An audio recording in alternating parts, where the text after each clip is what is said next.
안녕하십니까. 오늘부터는 짧게 진행하도록 하겠습니다. 자, 오늘의 주제, 과연 정형외과 질환에 MRI가 꼭 필요한가?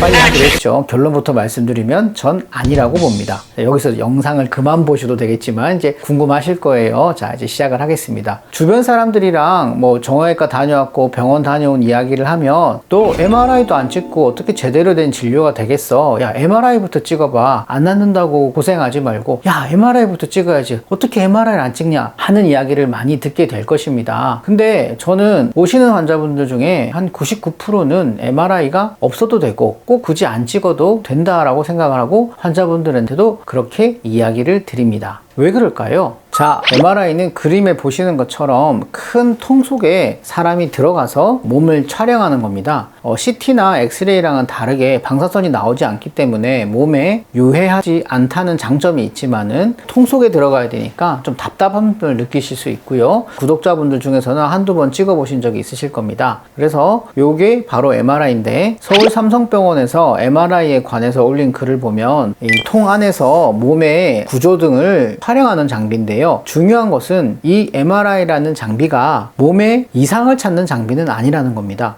갑자기 의아해지실 수 있겠죠. MRI는 조직의 변화를 찾는 장비입니다. 그 변화된 조직에는 질병이 있을 수도 있고요. 질병이 아니고 그냥 오래된 조직이 있을 수도 있습니다. 정상과 비정상 사이에 있는 그 모호한 조직이 있겠죠. 오래된 조직. 오래된 조직이 있을 수가 있습니다. 이 오래된 조직이 다 병은 아니고요. 다 이상은 아니고 다 증상을 일으키지는 않습니다. 사람도 오래되었다고 다 쓸모가 없고 필요 없는 건 아니지 않습니까? 그래서 나이 드신 분도 또는 나이가 지금보다 더 들더라도 다 쓸모가 있고 하는 일이 있는 겁니다. 그래서 MRI는 정상과 비정상을 나누는 게 아니기 때문에 나이가 많아진 조직도 비정상으로 나오게 되고 이것이 질병으로 오인되기도 합니다. 그리고 두 번째로 정형외과에서 많은 문제가 되는 근육의 문제인 경우에는 자세하게 나타나지 않는 경우가 대부분입니다. 근육이 파열되거나 근육이 손상이 굉장히 심해져야지 MRI에 나타나게 되는 거고, 미세한 근육의 손상은 또는 우리가 쉽게 말하는 근육이 늘어났어요, 근육이 불균형해요, 이런 것들은 또 특히 MRI에 잘 나타나지 않습니다. 또한 관절이나 소소한 염증 같은 경우도 MRI에 잘 나타나지 않습니다. 그리고 MRI의 가장 큰 단점은 MRI는 누워서 찍다 보니까 중력의 영향도 들어가지 않고 움직이면서 찍는 게 아니다 보니까 움직임을 반영하지 않는 검사가 되겠습니다. 움직임을 반영하는 대표적인 검사는 초음파라든지 이런 검사가 될 수 있는데요. MRI는 사람이 가만히 뻣뻣하게 누워서 찍다 보니까 움직임도 없고, 그 다음에 중력에 반응하는 척추의 움직임이나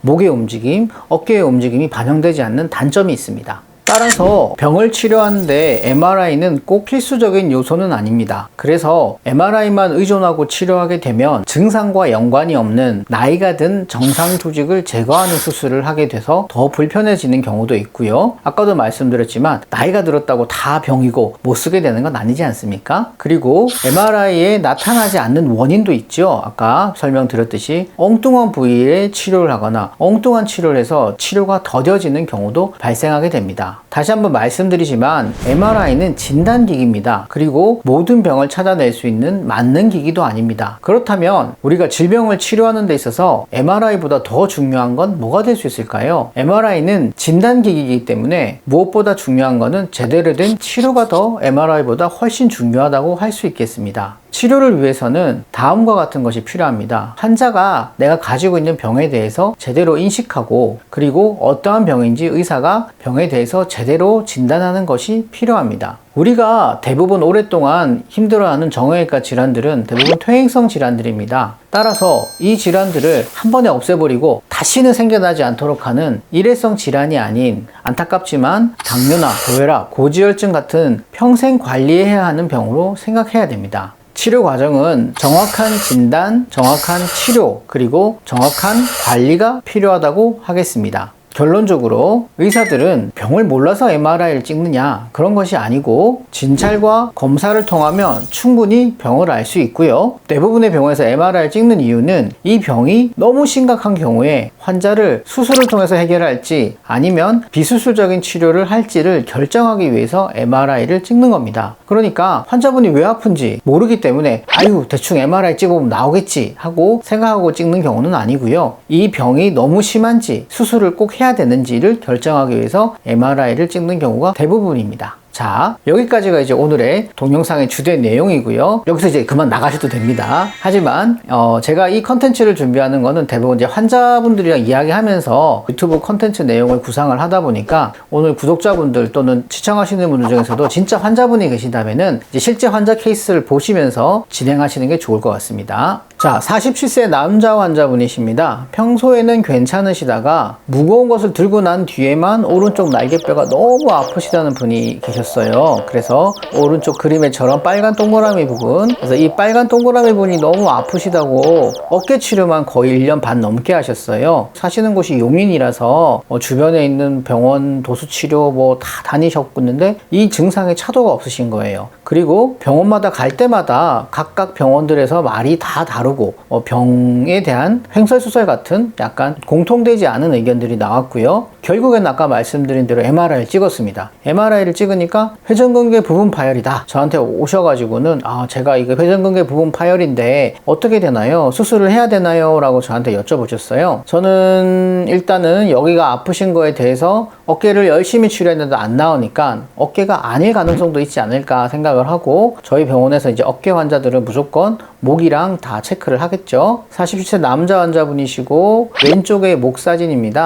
왼쪽에서 자세하게 보시면은 오른쪽으로 표시된 부분으로 뼈가 자라있는 소견이 보입니다. 여기 목뼈가 자라는 건 이제 목 디스크가 있다는 이야기죠. 그리고 오른쪽 사진에 보면은 5번과 6번 목 디스크 사이가 굉장히 좁아져 있습니다. 역시 이것도 목 디스크가 있다는 소견입니다. 그래서 조합을 해보면 5번, 6번 목 디스크가 오른쪽으로 많이 진행되어 있는 환자가 되겠습니다. 그러면 저번 컨텐츠에서 제가 말씀드렸듯이 목 디스크가 오른쪽에 있으면 오른쪽 날개뼈와 어깨 쪽으로 연관통이나 방사통이 발생할 수 있다고 제가 말씀을 드렸어요. 그래서 이 통증은 어깨에서 내려오는 것도 있겠지만은 목에서 발생할 가능성이 더 높지 않나 생각이 들었고요. 어깨를 찍어보니까 우리가 익히 알려진 라운드 숄더라는 병입니다. 라운드 숄더는 어깨가 앞쪽으로 굽어 있다 보니까 여러 가지 문제들이 많이 생깁니다. 이 문제에 대해서 말을 하자면 뭐 밤을 새도 모자란데 간단하게 말씀드리면 이제 어깨가 앞쪽으로 빠지면서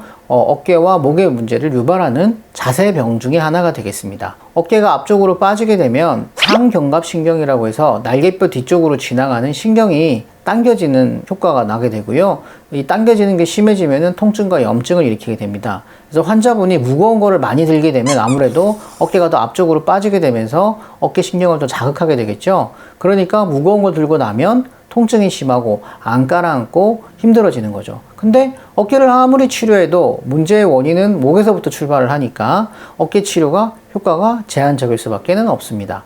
그래서 1년 반 넘게 고생을 하셨던 거고요. 아까 말씀드렸듯이 옆에서 보면 상경갑신경이 어깨가 앞쪽으로 아래쪽으로 내려가면은 견인받는 힘이 더 세지기 때문에 증상이 발생하게 됩니다. 아까 말씀드렸듯이 라운드 숄더도 있으시지만 이분은 오른쪽 어깨가 왼쪽 어깨에 비해서 상대적으로 많이 떨어져 있습니다. 그래서 오른쪽에 문제가 더 생길 가능성이 많고요. 경추 또한 오른쪽으로 회전 변형이 동반되어 있습니다. 그래서 이런 걸 조합해 보면 환자는 오른쪽으로 문제가 생길 수밖에 없는 거죠. 주된 문제는 목에서 내려오게 되겠습니다. 환자 치료는 도수 치료와 약물 치료를 시행하였습니다. 제가 이전 컨텐츠에서 많이 말씀드렸지만 도수 치료가 그 1회에 효과가 나는 경우는 드물지만 이분은 치료하고 나서도 굉장히 많이 편해졌다고 이야기하셨습니다. 1년 반 넘게 고생하셨는데 어떻게 한 번의 치료로 이렇게 좋아지냐고 말씀을 하셨는데 다음 치료에 오셔서는 약간 치료받고 나서 불편하셨다고 하더라고요. 그래서 저는 뭐 그럴 수 있다. 도수 치료는 일단 지속적인 치료가 아니기 때문에 여러 번 반복을 하셔야 된다. 이야기를 드렸는데 환자분이 이제 본인이 라운드 숄더인 거를 인지하고는 어깨 운동을 하셨다는 거예요. 어깨를. 근데 문제는 이 어깨 운동을 앞으로 이렇게 미는 운동을 많이 하셨다고 하더라고요. 아까 말씀드렸듯이 라운드 숄더는 어깨가 앞쪽으로 빠지는 병입니다. 그러니까 앞으로 미는 운동을 하면